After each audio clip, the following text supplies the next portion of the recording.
नाज़रीन, सिंधी मीडिया इदारनि खे रहतू न मिलण खिलाफ़ सिंधी मीडिया वर्कर्स एसोसिएशन तरफ़ां सिंध असेंबली ॿाहिरां एहतजाज कयो वियो।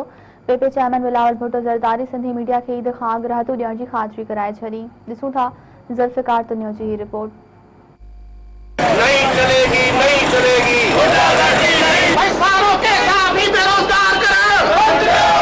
सिंधी साहब जो मुआशी कत्लेआम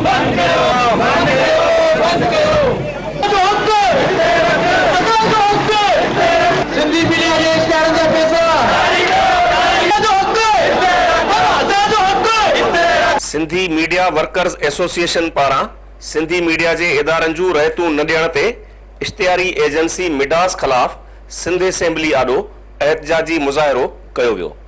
मुज़ाहिरे में सिंधी इलेक्ट्रॉनिक मीडिया जे सहाफ़िन, वर्कर्स, केयू जे, मलीर प्रेस क्लब जे उहिदेदारनि, कैमरामैननि, इंटरटेनमेंट जे वर्करनि वॾे अंग में शिरकत कई। एहतजाज में सीनियर सहाफ़ी रज़ाक सरोई, शुएब कुरैशी, फयाज़ नाइच, KTN ग्रुप जो general manager Tanveer Shaikh, Mehran TV जे director operation Iftikhar Hussain Wistro, Awaz TV जो Aftab Tunio, Karachi union of journalist जो general secretary Aajiz Jamali, Zulfiqar Tunio, Zuhaib Zardari, Malir press club जो सदर मीर ज़ुल्फ़कार ऐं ॿिया शरीक थिया।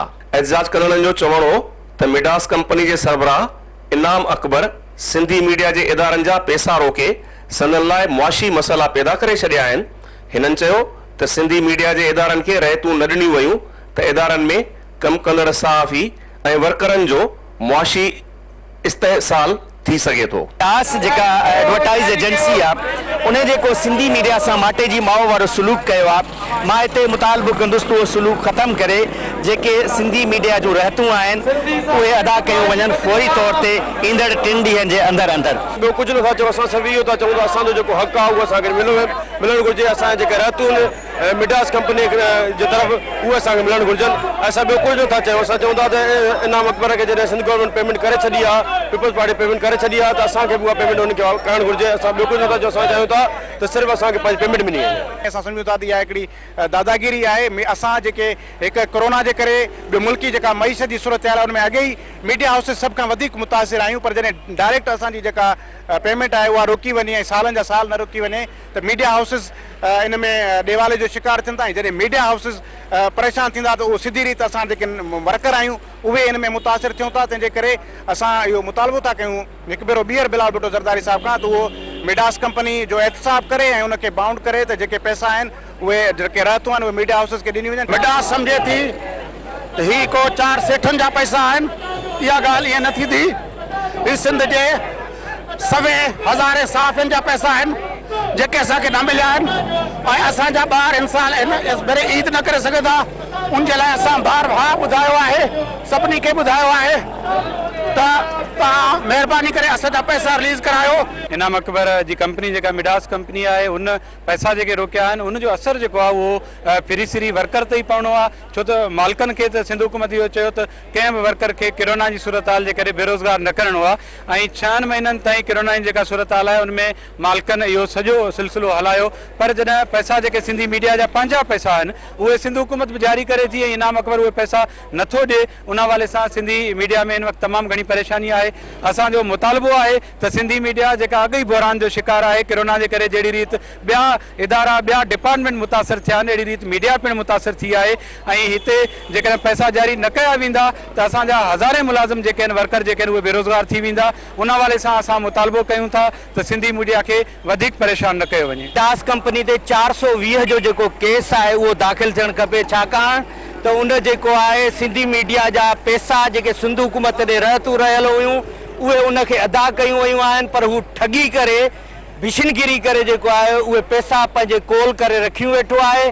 सिंध हुकूमत इन मामले ते संजीदा असांखे नज़र नथी अचे। इन करे असीं सहाफ़ी कलम धणी जेको आहे सिंधी मीडिया जा वर्कर एहतजाज करण ते मजबूर आहियूं, छाकाणि त जेकॾहिं असांखे उहे पैसा नथा मिलनि त असीं पंहिंजे वर्करनि खे पघारूं कीअं ॾींदासीं, असांजा इदारा कीअं हलंदा, इहो सिंध हुकूमत खे सोचणु खपे। एहतजाज दौरान इतलात खाते वारे सूबाई वज़ीर सैयद नासिर हुसैन शाह पहुची सहाफ़ियुनि सां ॻाल्हियूं कयूं ऐं मसइलो हल कराइण जो यकीन ॾियारींदे एहतजाज ख़त्म करण जी अपील कई। जेके भी असांजा दोस्त हाणे एहतजाज कनि पिया हिन गर्मीअ में, उन्हनि सभिनि जो एहसासु आहे। ऐं हिकिड़ी ॿी ॻाल्हि बि मां वज़ाहत कंदो हलां त चेयरमैन बिलावल भुट्टो ज़रदारी साहब ख़ासि तौर ते इहे हिदायतूं ॾिनियूं त इहे जेके रहतूं हुयूं इन्हनि जेके बि एजेंसीज़ आहिनि उन्हनि खे अदा कयूं वञनि। इन ई ॻाल्हि ते असां इहे जेके राहतुनि जो हिकिड़ो वॾो हिसो जेको आहे उहो अदा कयो वियो इन्हनि कंपनीज़ खे, ऐं उन्हनि खे इहो पाबंद कयो वियो त उहे मीडिया हाउसिस खे इहे जेके आहिनि पेमेंटूं कनि। पर उन खां पोइ थियो ईअं त जंहिं महिल उन्हनि खे पेमेंटूं थियूं त कुझु पैसा उन्हनि मीडिया हाउसिस खे ॾिना, ॿिया न ॾिना।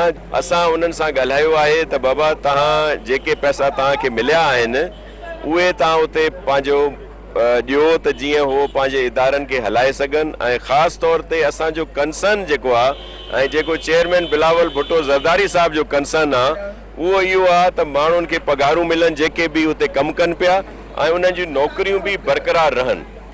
हाणे जे उन्हनि ईअं नाहे कयो त हुननि ते सख़्तु एक्शन खयो वेंदो। सिंधी मीडिया वर्कर्स एसोसिएशन जे वफ़द सीनियर सहाफ़ी फयाज़ नाइच, कमर मेमण, शकील सूमरो ऐं आजिज़ जमाली वफ़द जी सूरत में पीपी चेयरमैन बिलावल भुट्टो ज़रदारी सां मुलाक़ात करे मिडास कंपनी पारां रहतूं न ॾियण जी शिकायत कई।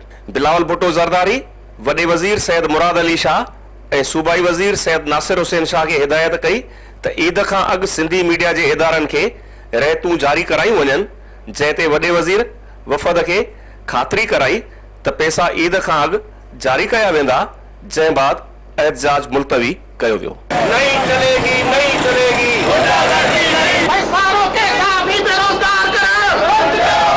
सिंधी साहब जो मुआशी कत्लेआम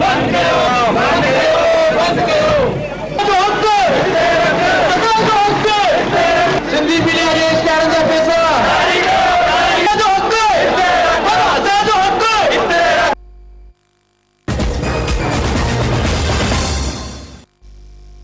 नाज़रीन ही हुयूं हिन वक़्त ताईं जो ख़बरूं। वधीक ख़बरुनि जी अपडेट्स जे लाइ विज़िट कंदा असांजी वेबसाइट mehrantv.tv ऐं हर पल अपडेट रहण जे लाइ ॾिसंदा रहो मेहरान टीवी न्यूज़।